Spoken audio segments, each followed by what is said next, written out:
신앙생활 열심히 하는데 왜 이렇게 일이 안 풀립니까? 아마 이런 주제는 제가 틈틈이 말씀드린 것 같아요. 우리가 앞날의 문제를 하나님께 맡기고 어린 자를 돌보며 꿈을 갖고 주님을 섬기려 하지만 현실에는 참 많은 문제가 있어요. 그래서 우리가 오늘 본문에서 바울 사도의 모습을 잠깐 살펴보기 원하는데, 로마서 1장 13절에 보니까 형제들아 내가 여러 번 너희에게 가고자 한 것을 너희가 모르기를 원치 아니하노니 이는 너희 중에서도 다른 이방인 중에서와 같이 열매를 맺게 하려 함이로되 지금까지 길이 막혔도다 이랬어요. 여기서 우리가 한 가지 주목해야 할 점은 바울과 같은 신앙인이라 할지라도 얼마든지 일이 안 풀릴 수 있다는 것이죠. 근데 이제 어린 자들은 이것 때문에 이제 넘어지고 교회를 떠나게 되고 이제 일이 안 풀리면, 제 경우는 우리 사업하는 성도를 위해서 사업이 잘 되도록 기도합니다. 하지만 사업이 어려워질 수 있어요. 중요한 시험을 앞둔 분이 목사님 기도해 주시오 하고 요청하면 저는 그를 위해서 기도해 줍니다. 그렇지만 시험에 떨어질 수 있는 거예요. 제가 기도했기 때문에 시험에 붙거나 이런 법은 없어요. 우리가 누구를 믿고 있습니까?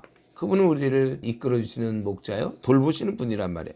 그렇기 때문에 사업이 잘 풀리기를 원하고 시험에 붙기를 원하지만 안 돼도 걱정할 게 없다는 거예요. 이게 이제 다니엘의 세 친구, 그리 아니하실지라도, 우리가 이 신앙 없으면요 우리는 신앙생활 못해요. 다 교회를 떠나게 됩니다. 일이 안 풀리는데. 신앙생활 오히려 열심히 안 하는 사람은 왜 이렇게 일이 잘 풀립니까? 나는 지금 신앙생활 열심히 하는데 왜 이렇게 일이 안 풀려요? 이럴 때 우리는 그리 아니하실지라도, 이 신앙이 있어야 우리는 주님 만날 때까지 끝까지 갈 수 있는 거예요. 하나님이 우리를 인도하시기 때문에 경우에 따라서는 사업이 잘 안 되는 것도 그건 하나님의 뜻일 수 있어요. 우리는 또 그게 안 되기 때문에 더 하나님을 의지하게 되는 것이죠. 중요한 시험에 있어서 기도 열심히 했는데 떨어졌다. 병에 걸려서 낫기를 기도했지만 회복이 잘 안 된다. 그건 왜 그럴까요? 그건 하나님 판단하실 때 우리 나그네 길에서 그런 과정이 우리에게 필요했기 때문일 것입니다. 결혼 문제를 놓고 10년이 넘게 기도했는데도 왜 아직 안 풀리는가? 기다리라. 하나님께서는 당신에 대한 계획을 갖고 계십니다.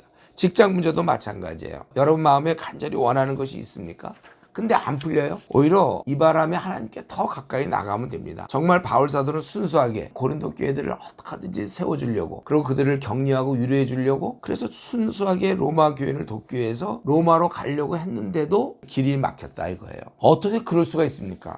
이건 참 너무 하나님 그런 거 아니에요? 이럴 땐 좀 허락해 줘야 되잖아요. 하나님 일을 하기 위해서 그런 건데. 그러나 이렇게 로마에 가는 길이 막혔다고 쉽게 하나님이 우리를 인도하지 않는다거나 좌절하거나 이래서는 우리가 안 되는 것입니다. 왜 이렇게 좋은 뜻을 갖고 있는데 길이 막힌 이유가 무엇일까? 한 가지 좀 생각해 볼 것은, 이렇게 길이 막혔기 때문에, 물론 표면적으로는 주를 대적하는 세력 때문에, 방해 때문에 못 갔지만 궁극적으로는 하나님께서 허락하지 않으셨기 때문이에요. 그래서 저는 생각해 봤습니다. 그렇다면 왜 하나님이 허락하지 않으셨을까? 물론 어떤 걸 다 답을 찾을 수 있는 건 아니에요. 그러나 한번 생각해 볼 수 있어요. 성경에는 물론 그 이유는 기록되어 있지 않지만 제가 이제 오래 생각하다 보니까 이거는 하나님께서 사도 바울에게 로마서를 쓰도록 오히려 그에게 길을 허락하지 않은 것 같아요. 만약 하나님이 막아주지 않고 길을 열어주셨다면 사도 바울은 곧장 로마로 달려가서 로마 교인들을 직접 가르쳤을 것이고, 그렇다면 현재 우리가 갖고 있는 이 로마서, 성경에서 너무나 중요한 본문인 로마서는 없었을 것입니다. 근데 지금 길이 막히는 바람에 바울의 마음은 막 끌어올라요. 그들을 아주 견고하게 세우고 싶은데, 가서 돕고 싶지만 길이 막히는 바람에 그는 너무나 답답해서 할 수 없이 그를 통해서라도 내가 해야 될 일을 전해야 되겠다. 그래서 로마서를 기록했던 것입니다. 그래서 다른 바울의 서신은 바울이 사역을 하고 돌아와가지고 어떤 특별한 문제, 어려운 문제가 생기거나 상황상 바울 사도 얘기 안 한 것이 있거나 그럴 때 물어보려고 바울에게 문의를 하면 바울이 거기서 답변한 게 대부분의 서신서고, 그에 비해서 이 로마서 서신은 한 번도 로마에 가본 적이 없기 때문에 처음부터 마지막까지 다 설명해 놓은 겁니다. 그래서 저는 늘 강조하지만 예수님 믿고 나서 어떤 성경부터 공부해야 됩니까? 이렇게 물어본다면 로마서, 여기 우리 처음부터 끝까지 다 있고, 그리고 어떤 새로운 이단이 나타나서